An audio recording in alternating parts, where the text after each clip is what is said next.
Hi,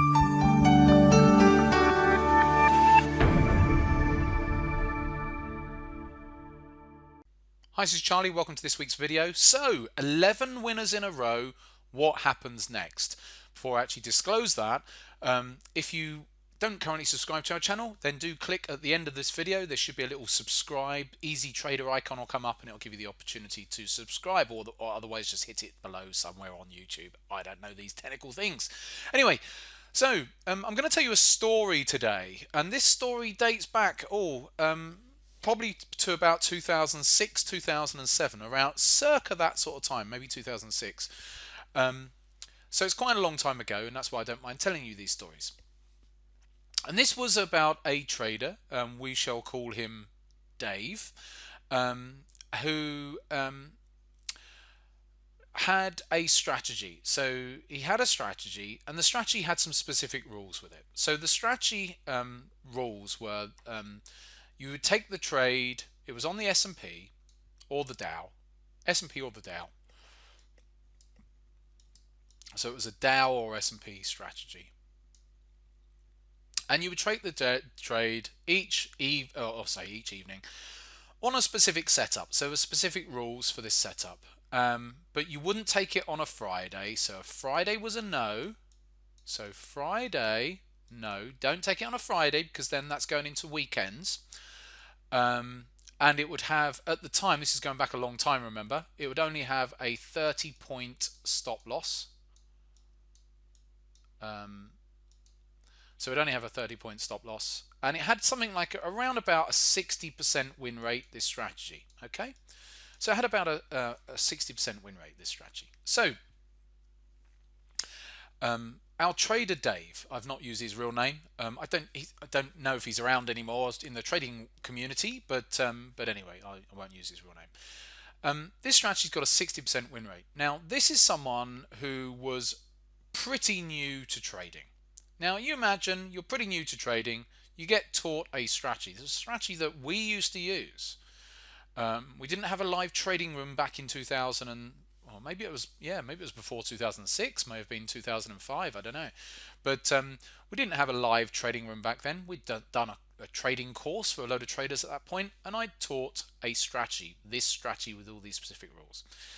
And this person, I didn't know him personally at that time, he'd gone away, and he had 11 winners in a row with this strategy. So you imagine how he felt as a new trader, having 11 winners in a row. Now, we know that it's only got a 60 or 65%, I can't remember now, it's a long time ago, this strategy, 60 or 65% win rate. But how do you think he's going to feel? He's going to be feeling quite confident at this stage. So, or should we say overconfident. And what can happen, especially with a newer trader who doesn't know any different, they sort of forget that the strategy actually does have losers as well. Now, all through his 11 winning trades, he had been trading at £2 a point. £2 a point was his position size.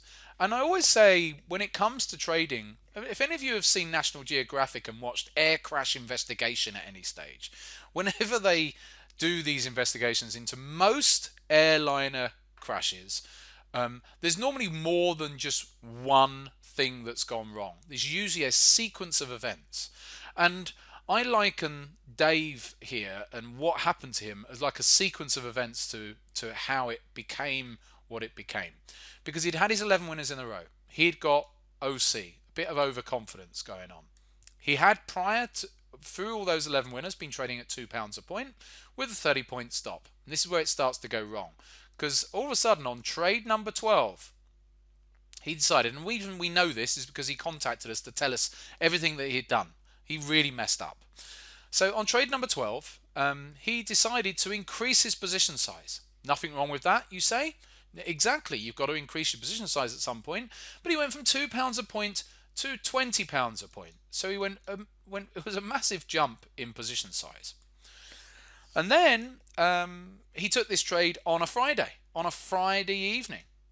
Now, the rules are that you don't trade on a Friday, but he did anyway. So he said I got to the point where he said it always seemed to work out, so I thought I'd take it anyway.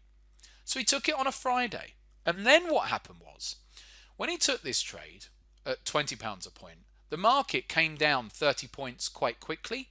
So really so quickly that he didn't even get a chance to put his stop loss in. So he said they always came back up, so he didn't use a stop. So he said, so I thought, well, I won't put a stop loss in because it always works out, because in his short-term experience of that, he'd had 11 winners in a row. So he thought, oh, it'll be fine. I won't put a stop loss in. Goes away over the weekend. Now, some major news came out over the weekend, which doesn't happen very often, but it did on this occasion. I can't remember. We're talking about 2005, 6, maybe it was even 2004. I can't remember. But anyway, somewhere back then, some major news came out, and the Dow opened down like 300 points on the Monday morning. So now you imagine the Dow's down 300 points. He's in at £20 a point. If my maths are right, then he's immediately down £6,000 on his trading account. Now, I think his trading account, he had around £10,000 in it. A bit more than 10,000, but we'll say it was around about 10,000. Now, by the time he got in touch with us, fun enough, back in those days, Kim and I didn't have Sam. The telephone number on our website was just a landline that went into Kim's office. Kim's partner had taken a call or picked up an answer message from this chap Dave, asking if he could have some advice from us. Now, bear in mind, Easy Trader was really small back then, and to have someone phone us up, we wouldn't really get calls back in those days. So Kim and I were out actually in a meeting, and so Kim got this message from his partner, and she relayed that on to Kim. So Kim phoned this chap. So we found out all this information. Subsequently, the guy came to me for mentoring afterwards. But so he told us what had happened. And what do you think he wanted to know at this point? At the point that we were on the phone to him, he was down £7,000. At the point that we were on the phone to him, he wanted us to tell him that everything was going to be all right and that the Dow was going to go back up. That's basically what he wanted us to tell him. Now, as you all know, we can't give advice on that. Nothing's 100%.